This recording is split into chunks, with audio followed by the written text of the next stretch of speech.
Mən də görüm dekompression sindromunun əlamətlərini.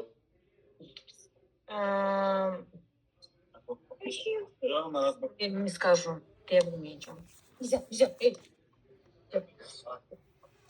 Qumru doktor. Bəli, doktor. De görüm. Nədir sual? Dekompression? Kimliyi dərslədir? Yox, dekompression nə? Dekompression sindromunun əlamətləri. Qaz emboliyası, dekompression. Estağfurullah. Bir dəqiqə, Ay dekompression. doktor. Hə. Yüksəklik xəstəliyi, dekompression sindromu.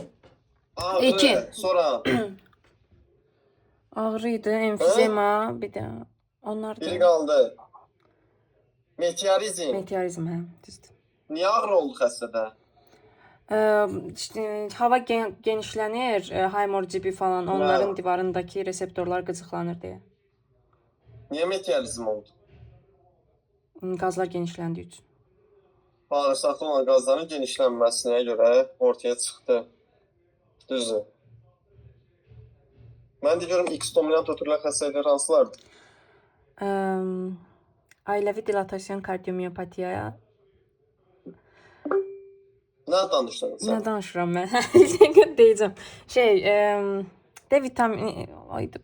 Bir daha başlıq verin, sayım hamısını. Dedin də özün, başlığı özün dedin. Yox, o D D vitamini rezistent raxitlik.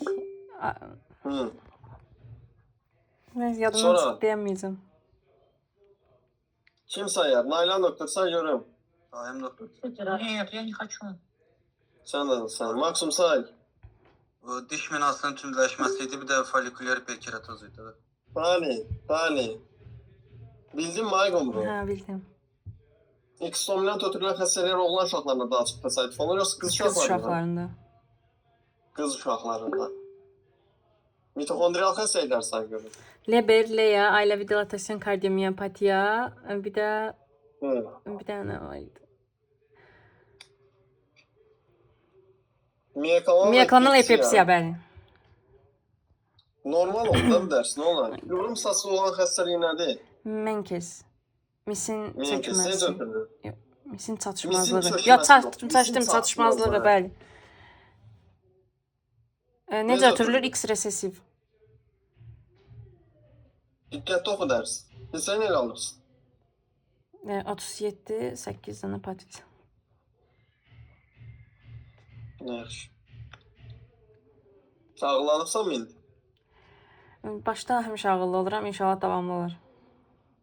Görək də. Amma demişəm, dərsə qoşulmadınız, dərsə cavab vermədiniz. Adaya vəda edəsiniz. İnşallah adaya ilk veda edən isim olmaram. Yaxşı. Murad doktor. Salam, axşam.